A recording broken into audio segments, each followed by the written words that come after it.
திரு நிரஞ்சன் அவர்கள்ட்ட.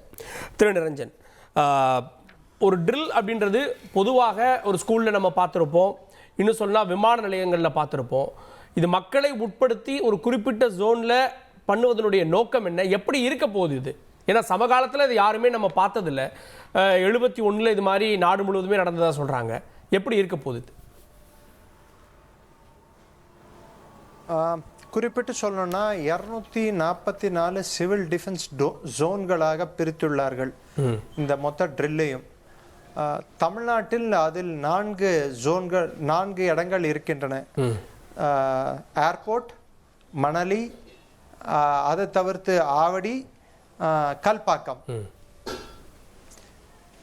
இது எல்லாமே கிரிட்டிக்கல் இன்ஃப்ராஸ்ட்ரக்சர் சம்பந்தப்பட்டது. மணலியில் நம்மளோட எண்ணெய் கிடங்கு இருக்கிறது. ஏர்போர்ட் சிவில் இன்ஃப்ராஸ்ட்ரக்சர் தேவையானது. அதே ஆவடி எடுத்து பார்த்தா இராணுவ தளவானம், இராணுவ சம்பந்தப்பட்ட பல ஃபேக்டரி, அதாவது கிடங்குகளும் அங்கே இருக்கின்றன. கடைசியில பார்த்தோம்னா கல்பாக்கம் அணுமின் நிலையம் இருக்கிறது. எல்லா இடங்களிலுமே மக்கள் வசிக்கக்கூடிய இடங்களாக இருக்கும். அதே சமயத்தில் அங்கே பள்ளிகளும் இருக்கின்றன. ஒரு சின்ன ஒரு டவுன்ஷிப்பும் அதை ஒட்டி இருக்கிறது. அது மணலி ஆகட்டும், இல்லை கல்பாக்கம் ஆகட்டும், இல்லை ஆவடி ஆகட்டும், எல்லா இடத்துலையும் மக்கள் இருக்கிறார்கள். இந்த மக்களை எப்படி தங்களை தாங்கள் பாதுகாப்பு கொள்வது? சிவில் டிஃபென்ஸ், அங்கே இருக்கும் போலீஸ் மற்றும் காவல்துறை மற்றும் தீயணைப்புத்துறை மற்றும் சுகாதாரத்துறை, இவர்கள் ஒரு அசம்பாவிதம் நடந்தால், ஒரு ஏவுகணை தாக்குதலோ இல்லை அது மாதிரி ஏதாவது ஒன்று, அது நடக்காது. ஏன் சொல்கிறேன் என்றால், பாகிஸ்தானில் இருந்து ஒரு ஏவுகணையோ விமானமோ இந்திய எல்லைக்குள் வர நேரிட்டால் அதை தவிர்க்கக்கூடிய சர்வ வல்லமை பொருந்திய S-400 சிஸ்டமானது நம்மிடையே உள்ளது. அதை தவிர்த்து நம் இந்தியாவிலேயே உற்பத்தி செய்யப்பட்ட பிரத்யுமன், அஸ்வின் என சொல்லக்கூடிய விண்வெளியில் அவர்கள் விமானத்தையோ இல்லை ஏவுகணையோ தாக்கக்கூடிய ஆன்டி மிசைல் டிஃபென்ஸ் சிஸ்டம் நம்மிடையே உள்ளது. ஸோ அது மாதிரி வராது. ஆனாலும் நாம் இந்த மாதிரி எச்சரிக்கை நடவடிக்கைகள் எடுப்பதன் மூலம் பாகிஸ்தானுக்கு எதிரிகள் குறிவைப்பது அப்படின்னா, ஒரு போர் வந்தது அப்படின்னா எதிரிகள் குறிவைப்பது முதல்ல அந்த இராணுவ தளவாடங்கள், அப்புறம் விமான நிலையங்கள், எண்ணெய் சுத்திகரிப்பு நிலையங்கள், அணுமின் நிலையங்கள், இது மாதிரி இந்த இன்ஃப்ராஸ்ட்ரக்சரை தான் முதல்ல குறிவைப்பாங்க. ஸோ அங்கே இந்த மாக் ட்ரில் நடத்துவதனுடைய நோக்கம் அந்த நிலையங்களை பாதுகாப்பது, ப்ளஸ் அங்கே இருக்கக்கூடிய மக்களை பாதுகாப்பது. அப்படிதானே? அப்படிதான் வச்சுக்கணும். அதுல 2 இருக்கு. அதுல கவுண்டர் வேல்யூவும் இருக்கு, கவுண்டர் ஃபோர்ஸும் இருக்கு. இப்ப ராணுவ தளவாடங்களை தாக்குனாங்கடான்னா அது கவுண்டர் ஃபோர்ஸ் அப்படின்வாங்க.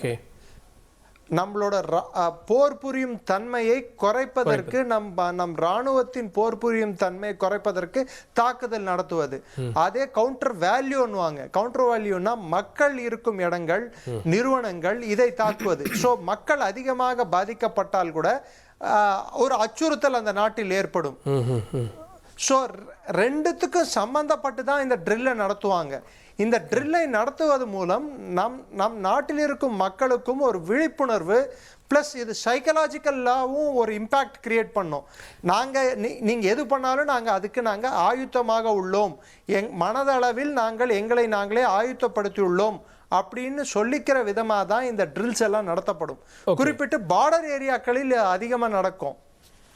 ஓகே, இப்போ சென்னை போன்ற ஒரு பெருநகரம், இப்போ நீங்கள் சொல்கிற மாதிரி கவுண்டர் ஃபோர்ஸ் பண்ணுறாங்க அப்படின்னா, இல்லை கவுண்டர் வேல்யூ பண்ணுறாங்க அப்படின்னா, சென்னை போன்ற ஒரு பெருநகரம், அங்கே இருக்கக்கூடிய மக்கள் தொகை, இதற்கும் ஒரு பாதிப்பு இருக்குல்ல. இது ஒரு 4 பகுதிகளில் மட்டும் நடத்துகிறாங்க. நேற்று வந்த தகவல் என்னென்னா சென்னை ஃபுல்லாகவே நடத்த போகிறாங்க அப்படின்ற மாதிரியான தகவல்லாம் நேற்று இரவெல்லாம் இருந்தது. ஏன் ஒரு பெருமக்கள் திரள் இருக்கக்கூடிய இடத்துல இந்த மாதிரியான ஒரு பாதுகாப்பு ஒத்திகை இல்லை? அதில் ஏதாவது இது இருக்கா? அதாவது இதை அவங்க நிர்ணயிக்கிறது, அந்த இலக்கை நிர்ணயிப்பது, எதை அவர்கள் தாக்கக்கூடும் என்று யோசித்து தான் இந்த இலக்கை நிர்ணயிப்பார்கள். எதிரியின் இலக்கு எதுவாக இருக்கும், அப்படின்னு அவங்க யோசிப்பாங்க. அதுக்கப்புறம் தான் அந்த இலக்குகளை நிர்ணயிப்பார்கள். ஒன்று ஒரு இராணுவ பலத்தை தகர்ப்பது, இல்லை ஒரு கிரிட்டிக்கல் இன்ஃப்ராஸ்ட்ரக்சர். எண்ணெய் கிடங்கை உதாரணத்துக்கு 71 இந்திய கப்பல் படையானது கராச்சி ஹார்பரில் உள்ள எண்ணெய் கிடங்குகளை தான் குறிவைத்து தாக்கியது. அதனால் பாகிஸ்தான் போர் புரியும் தன்மையை முழுதும் இழந்தது. பாகிஸ்தான் தோற்பதற்கு அதுவே ஒரு முக்கிய காரணமாக முடிந்தது. அது மாதிரி நம்ம சென்னையில் அவங்க தாக்குதல் நடத்தக்கூடாதுன்றதான் மணலியில நடத்துறாங்க. அதே மாதிரி ஒரு சிவிலியன் ஏவியேஷன் நம்மளுக்கு தேவைப்பட்டால் விமான தளம் என்பது வந்து ராணுவத்துக்கும் யூஸ் பண்ணலாம், இல்ல சிவிலியன் பர்பஸ்க்கும் யூஸ் பண்ணலாம். ரெண்டுத்துக்கும் யூஸ் பண்ணக்கூடிய விமான நிலையத்தை பாதுகாப்பாக வைத்துக் கொள்வது ஒரு நாட்டின் தேவை. அது சென்னை வந்து இன்டர்நேஷனல் ஏர்போர்ட்டா இருக்கிறதுனால இங்கேயும் அந்த ட்ரில்ல நடத்துறாங்க. ஸோ எது இலக்குகளாக பாகிஸ்தான் நிர்ணயிக்கும் என்று அதை மனதில் கொண்டு அந்த இடங்களில் தான் நடத்த வேண்டுமே தவிர்த்து சென்னை அகண்டு விரிந்து இருக்கிற பகுதி எல்லாம் இதை நடத்தினால் இது ஒரு காலையில இருந்து பொதுமக்களுடைய கேள்வின்றது சென்னையில நடத்துவாங்களா, அப்ப சென்னை தாக்குதலுக்கு உள்ளாகக்கூடிய இலக்கில் இருக்கா அப்படின்ற ஒரு பேனிக்கும் கிரியேட் ஆயிட்டு இருக்கு. அதை ஒட்டி தான் இந்த கேள்வியை கேட்டேன் நான். உங்க கேள்விக்கு முன்கூட்டியே நான் பதில் சொல்லிவிட்டேன்.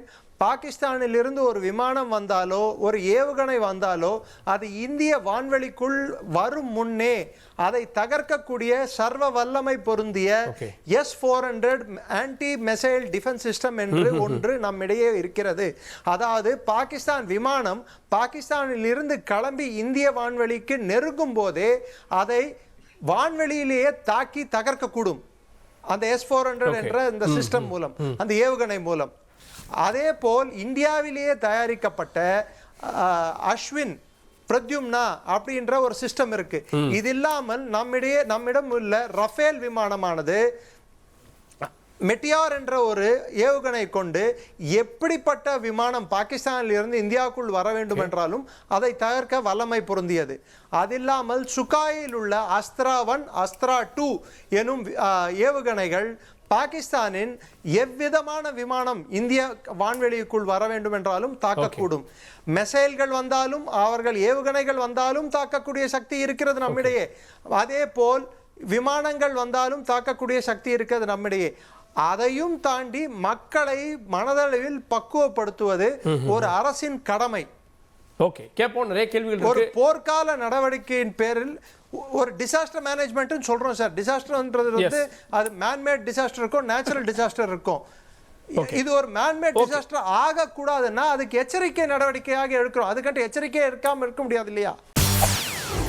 செய்திகளை உடனுக்குடன் தெரிந்து கொள்ள உடனே சப்ஸ்கிரைப் பண்ணுங்க.